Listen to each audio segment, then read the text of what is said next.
Thank you, Mr. Chairman. Ms. McCarthy, I appreciate your attendance here today and willing to answer all these questions. I'd just tag off of something that Austin Scott talked about a while ago, where there's a great concern amongst the racing community and the car enthusiasts that you have a regulation coming down on basically stock cars that have been converted for racing, and that if you want your outfit to be known as the Entertainment Prevention Agency amongst millions of racers around the country, I'd certainly, I'd recommend not pursuing that. So please check into that, and I will, sir. Thank you. Now, I'll follow up on something from a couple months ago with one of your colleagues too. We have in my district something known as the Iron Mountain Mine above Redding, California. It's above the Sacramento River, which affects water supplies for 20 million Californians and many, many hundreds of thousands of acres of agriculture. Iron Mountain Mine situation wouldn't be that much different than the Gold King Mine and the Animas River situation as well. So I'd asked for a report a couple months ago from that. So would you please see to it that I can get that report so that I know that our situation there is stable on that, because we certainly can't have that affecting that many Californians on that mine. So thank you. On the issue of Section 404 and the exemptions that are provided for agriculture under the Clean Water Act, normal farming activities, ranching, forestry, etc., including very key plowing, seeding, cultivating, minor drainage, harvesting for that production of the food and the fiber and forest products, conservation practices, etc. No additional requirements, for example, that an activity be continuous are included. So now some of my constituents are hearing that you had to have continuous cropping on these lands, otherwise you lose your ability to have that exemption.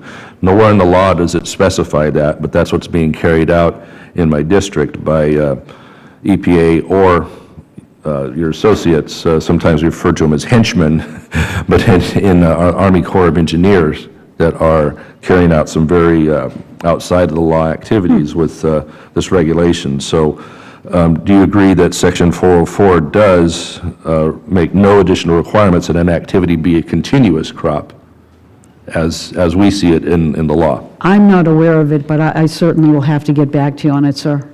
Okay, so continuous cropping activities we feel are not required under the 404. And I don't know what actions you're referring to, so I should dig into it. Well, they're coming down hard on people, finding them or making them in some cases seek permits to do what they've been doing, or if they just let the land idle for a few years, which is good, following the land. And that's what people do, sure. Sure, and or for market conditions, whatever those might be, you shouldn't have to have a new permit. But sometimes folks seeking permits are afraid they're going to end up with a 3-year waiting process for getting the permit issued to them, which is the EPA or others going to Army Corps going to pay their land payments and tax payments while they sit and wait for these decisions. So that another one, I have to go fast, I apologize.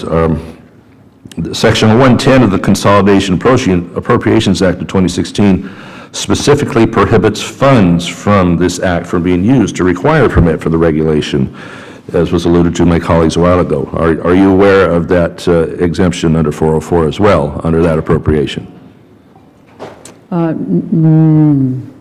It was an appropriation amendment that specified no funds are to be used. So for which specific?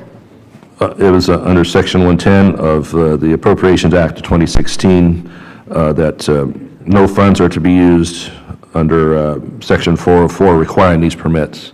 No, I'm not aware of it. I will look at it. Okay, well, that's a direct law that we put in place. So I'll look forward to your answers on that. Thank you. Again, moving quickly here. EPA and Army Corps of Engineers continue to rely upon EPA's interpretation of the Clean Water Act, imposing these regulations that stray far from the congressional intent. Again, indeed, you mentioned several times following the law. It's pretty clear in the law on the exemptions, and then follow it by these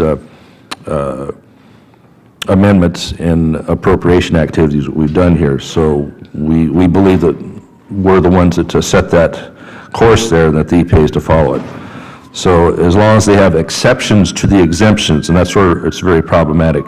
There's exemptions on that, but if the EPA is looking for exceptions to exemptions in your rulemaking, then who's making the law here? That's what a lot of people are really concerned about, is that we're not the lawmakers anymore. Will you direct your agency to cease regulating activities that the Clean Water Act exempts? We should not be doing anything other than exempting those activities. Okay, thank you. My time's expired. I'll have some follow-up. I appreciate, again, your answers today. Chairman